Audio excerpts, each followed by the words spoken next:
Did you visit any other school in Turkey? No, no. Well, and other than Any other schools other than Turkey? I mean, Gulen schools. the one in Baku. Baku, it's the only one. That's the only one. Okay. Did you visit the schools in like east side of the Turkey? I can't remember. We were in one in Ankara, which is not very far. We didn't get too far east. Central Turkey. I think you've been in Urfa. We were in Urfa, but we didn't go to a school there that I remember. Honestly, Fatih, we visited so many schools I almost forget. Then I skip that question. I was going to ask the effect. How do you find effect of these schools in the east side of the Turkey? I didn't see enough to know. Okay. And this section is going to be about Islam. Before the trip, did you know about Islam? What did the word Islam mean to you? Well, I understand that word means more or less submission to the will of God. And that was my impression, and I still think that. Is there any change about your impressions about Islam after the trip? No, not really. I have a deepened and improved understanding, I think, which I hope to continue to do. But I don't think there has been a drastic change. Pretty much what I have been taught by the more responsible instructors over the years of my own education was what I saw. I do see some national and ethnic emphases that vary from country to country. I was aware of those, but now I see them more clearly than I did. Whether those are intrinsic, I don't know. For example, is a Polish Catholic different from an Irish Catholic? Well, they have a different style and recipes and language and so forth, but is their Catholicism different? Well, that's not easy to answer. And is a Turkish Islamic believer different from a Palestinian? Well, they do things differently, and their recipes are a little different, and language and so forth. But how deep does that difference go? That's a question that is hard to answer. Islam, unlike Catholicism, is not centrally organized. And so it has variations all over the world. And one thing Americans don't really understand a lot is that Arab and Muslim are not the same thing. A lot of Americans do think that's the same thing.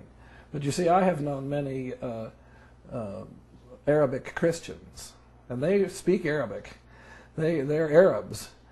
And they're not Islamic. So I already knew that to be an Arab is not to be a Muslim, or to be a Muslim is not to be an Arab. A Turkish person is not an Arab, for example.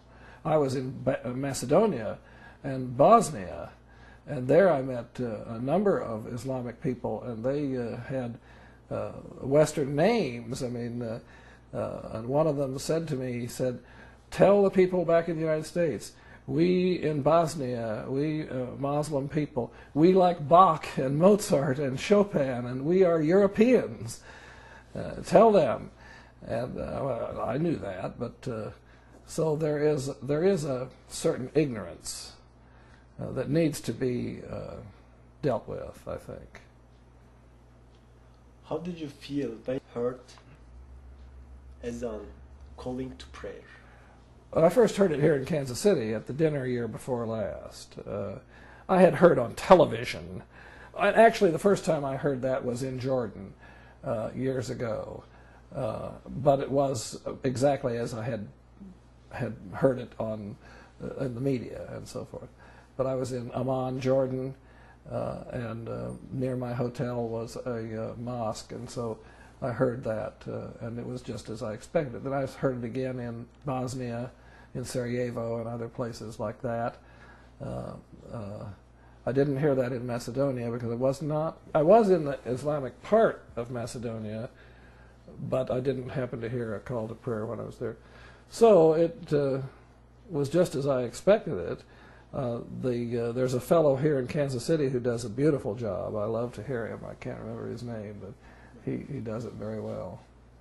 The name is Mehmet. Yes. Section is going to be on like cartoon. Oh yes.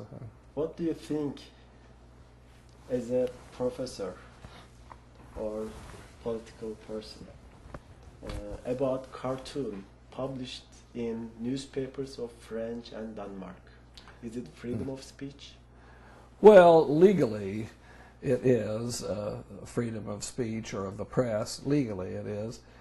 Several years ago, near my office, there was a gift shop. It's gone out of business, I'm glad to say.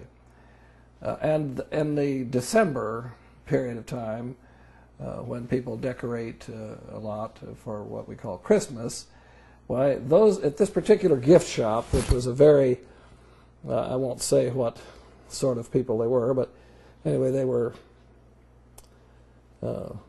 not like most of us. They had a painting in the window, they did, portraying the Blessed Virgin, the Mother of God, what Catholics would say, as a prostitute with her baby. And it was ugly, it was disrespectful, it was blasphemous, it was out in public. I had to see it every day when I go to and from my car. I didn't throw a rock through the window, I didn't organize anything about it, but it was very repulsive. But I prayed for them. And I'm happy to tell you that they're gone, that the store is closed down. There will never be another blasphemous misrepresentation of Our Blessed Lady in my face like that in there. But you can go to any bookstore on college campuses in the United States, and you can see the Christian religion portrayed in a very bad light. Very ugly, very bad. You can hear professors say, wherever there's the Christianity, there's oppression. Women are not allowed to be priests, and da-da-da-da. They don't let us have abortions. They don't let us use contraception. These terrible, especially the Catholics. Well, you know,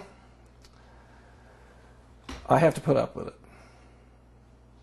I have to put up with it, and I have to answer that with prayer and with forgiveness and with reconciliation. And I think there won't ever be any dialogue in the Middle East until there's a model of forgiveness and reconciliation. I just saw the film Munich about the Jewish retaliation against the Palestinian murder of the Olympic team. And it just showed you that the hate and retaliation begets more hate and more retaliation and more retaliation until innocent people. Now, I've heard a lot of people say death to America, death to Israel, death to France. But when somebody says death to Denmark, that is really, poor little Denmark. It's a tiny little country and a very sweet little country, and that is almost as comical as the silly cartoons, which were very disrespectful, in my opinion. Disrespectful. It's the secularism that caused those. It was not the religion of those people, of the Danes and the French. It was the secularism, the disrespect for religion. And that is what is behind all that. The Vatican had a statement about that, and also President Bush, pretty much the same thing. But in the final analysis, we cannot react to those who offend us with anger and hostility. We cannot do that. If we do, we are taken down to their level.